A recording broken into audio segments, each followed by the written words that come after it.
Welcome everyone to the podcast. Today, I'm going to be talking to Lorenz Rognoni. He is the Director of Image Data Science at Altiview, and Altiview is a company specializing in spatial biology. And image analysis and image data science is an integral component of spatial biology. In the classical biomarker work, you can still get away with visual evaluation, maybe one marker, two marker, bright fields, but when it comes to multiplex immunofluorescence, that's no longer the case. So welcome, Lorenz, to the podcast. How are you today? Yeah, thanks. First of all, thanks for having me here. It's really a pleasure to be here, your guest, and talk about this fantastic topic, spatial biology, and how you can explore it with multiplex immunofluorescence. Yeah, I'm brilliant. I'm very well. Fantastic. So today I want to ask you just a few questions. First of all, what special challenges do multiplex immunofluorescence impose when it comes to image analysis?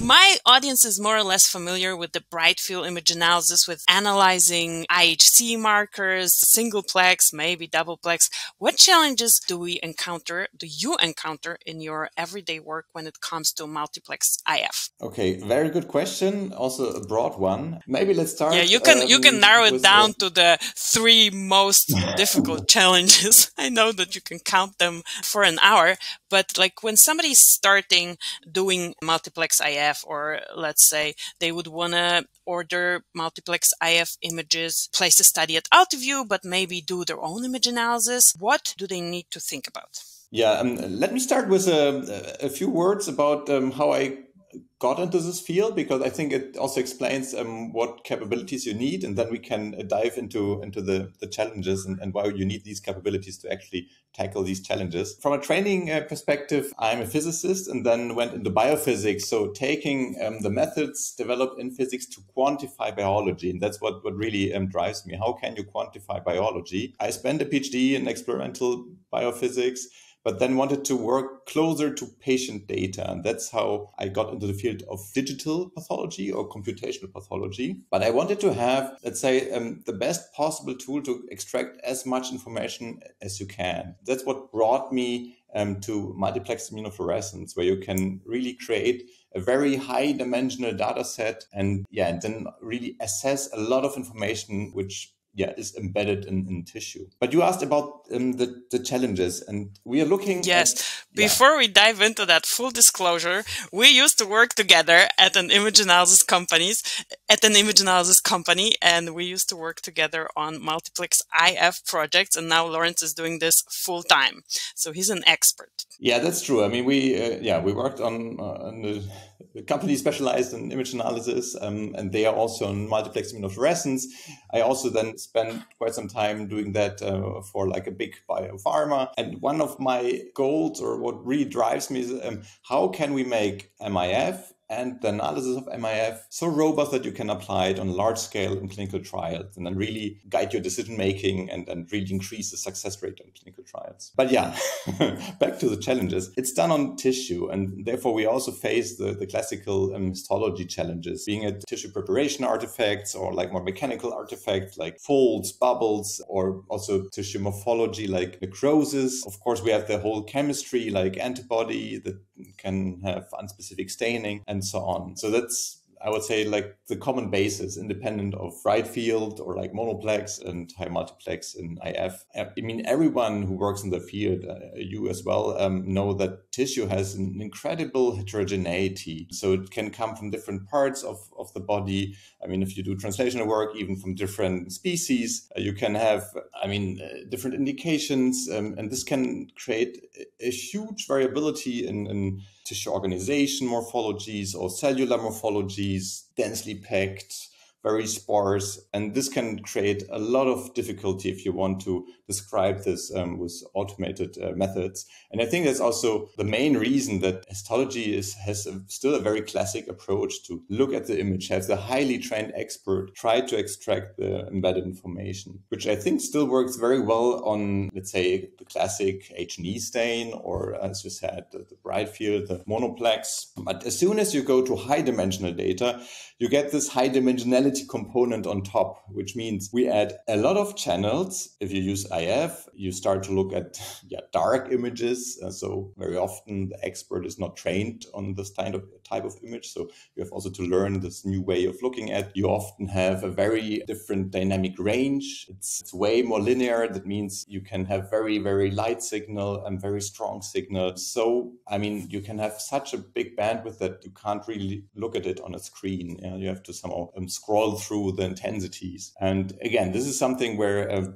computers, machines can really help. But of course, you want to not have them do errors. You want to help your let's say, exploration. I remember, because it's like you say, you have to verify, you have to help. But when I was working on IF projects, in contrast to bright field, to confirm that the signal is coming from the right part of the tissue, or to confirm the segmentation or anything that was done in the image analysis, the exercise was multiplied by the number of markers. So for every markers, I had to do it. And obviously by the third marker, you don't remember how this image looked on the first marker. So it's a good strategy to confirm, to do QC, but it's definitely not scalable for visual evaluation. Yeah, that's a good observation. So when you say we have one IF image, and I mean, nowadays, depending on technology, you can also end up with 40 markers. Yeah, you can make artwork with this, like with all the rainbow colors you can have. Yeah, which means it's not one image, it's many images, because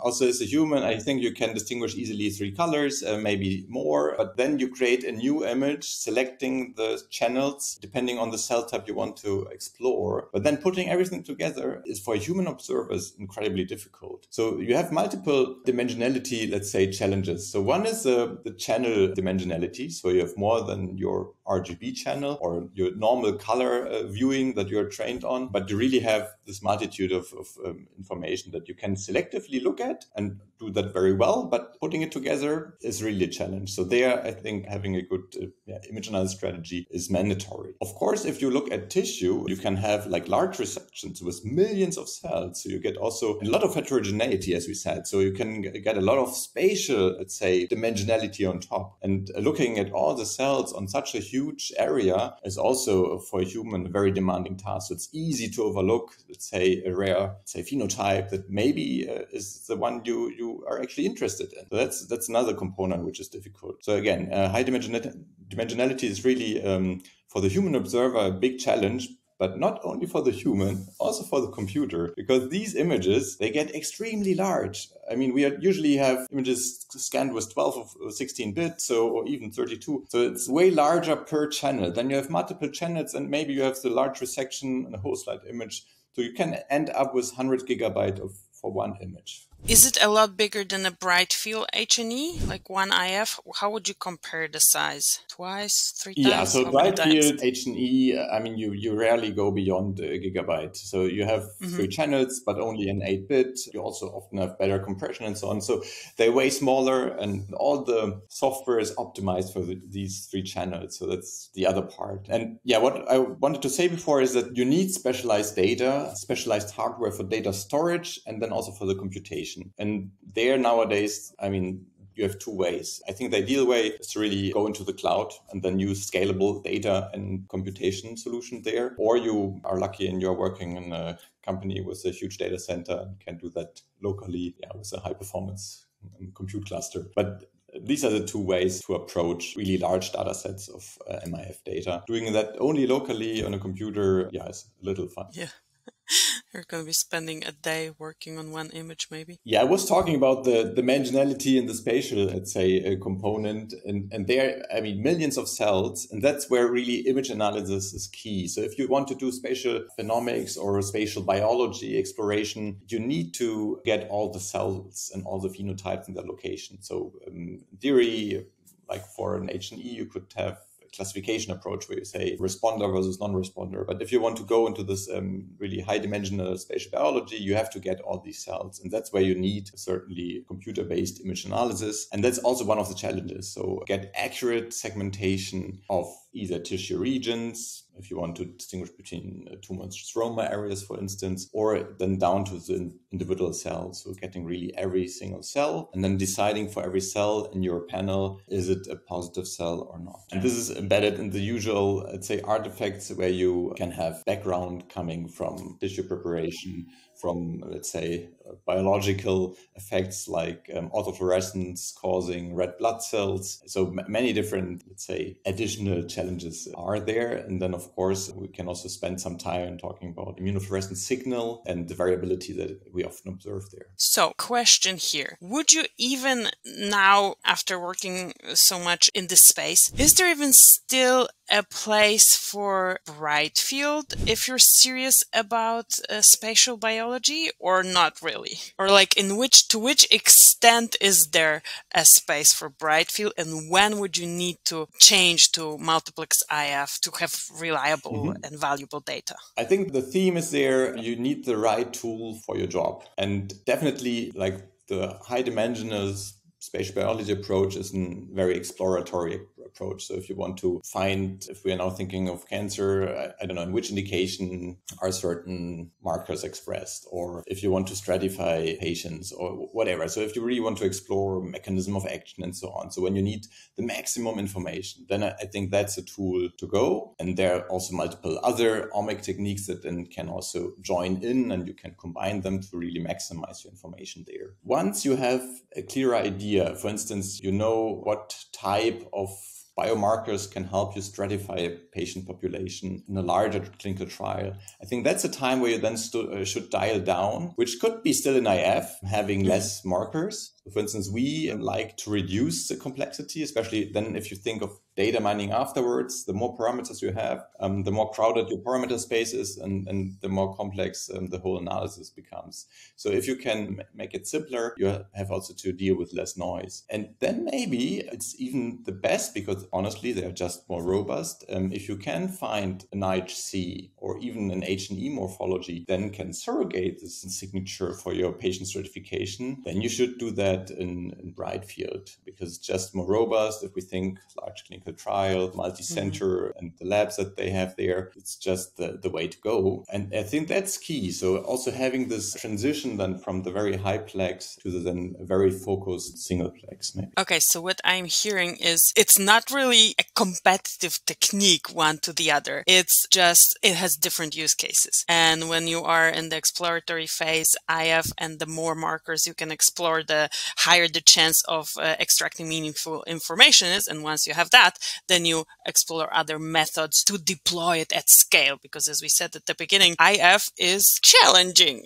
And if you can reduce the how challenging the method is when you already have the insights, then of course you can deploy it in less stable conditions, which we know that clinical trial conditions are not always the most stable conditions. So you want to have the most robust method. Okay, Lorenz, you are the image data science director, right? So where are the greatest pitfalls on the transition from generating from image analysis to analyzing this data that might make this effort less meaningful? What are the problems that you can encounter? Something that can happen, like a mistake, or something that can cause your downstream analysis to not provide value, and how to mitigate this? That's the most important question. Where do we need to be aware of things that can go wrong? We call the team where we do the analysis the image data science team, because it's really, I mean, for many people, the image analysis part is getting all the cells, but then it's not stopping there. I mean, you then also have to decide which ones are the good cells, then define the biological relevant phenotypes, and then make sense of this data. Because again, on the image, we have millions of cells, but then depending on the size of your trial, you have way lower patient number, which means then the subsequent data mining is of a different dimensionality and then should also be treated differently. So the question is, how can we extract from these millions of cells very good,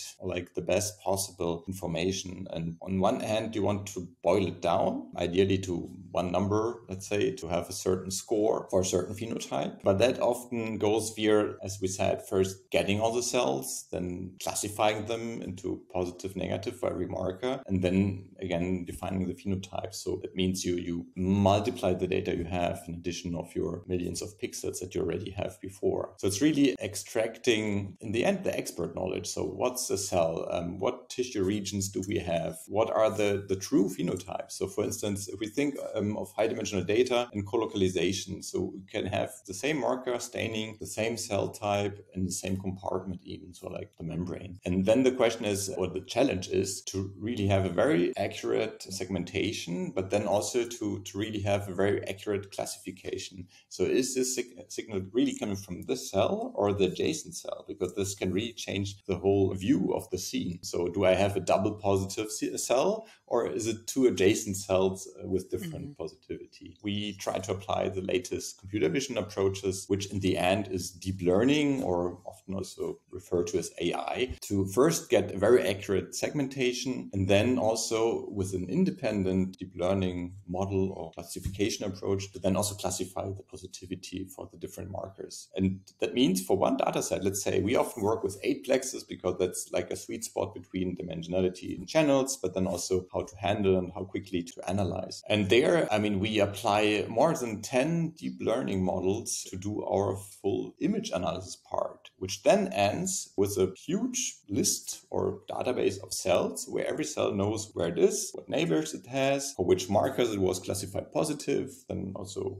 some measurements like size and marker intensity and so on. And then you get really a huge amount of data. And then the next step is to make sense out of this data and to simplify. And that depends a lot on the scientific question, how you move forward there. And we like to have a two-step approach, that we first do this very standardized analysis, get all the cells, classify them and segment them as good as possible, find the tumor and stroma regions, for instance, if we work in cancer, and then have a very standardized format where we then have this data in. So we like to be as tool agnostic as possible. And that's maybe something we can sneak in. So what this field really needs is like more common data formats. It starts with the image, but then of course it continues also with the image analysis data, because depending on the tool you have, depending on the in-house custom software you wrote, you end up with a different format, which then means like community sharing of tools and having standards is really a problem. And just having, for instance, one image standard would be already a huge leap forward. And we, for instance, try to always then do our projects in one and the same open standard, the OMI standard. But again, it's one approach. But reality is there's a huge multitude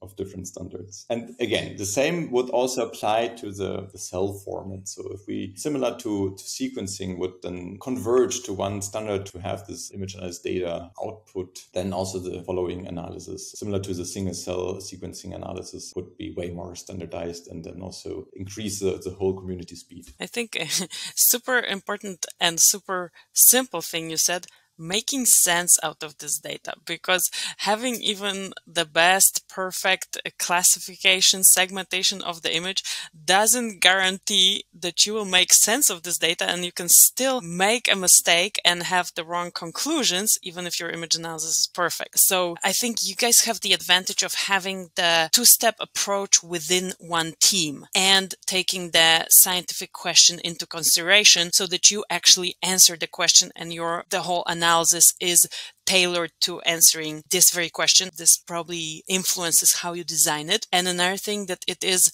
done in a standardized way. This cannot be emphasized enough. This is happening, I think, across the whole field of digital pathology, from images through annotation formats, through the output formats. I think everybody, because we're still, probably for us, it doesn't feel like it's a new field anymore because we spent already several years working in this field. But in the grand scheme of things, it's always being compared to radiology. Radiology is more mature, and we are still in the kind of freestyle phase. So every effort to make it less freestyle helps the new people coming and capitalizing on this knowledge, and they don't have to reinvent the wheel. So I'm super happy to hear that you guys are definitely embracing that.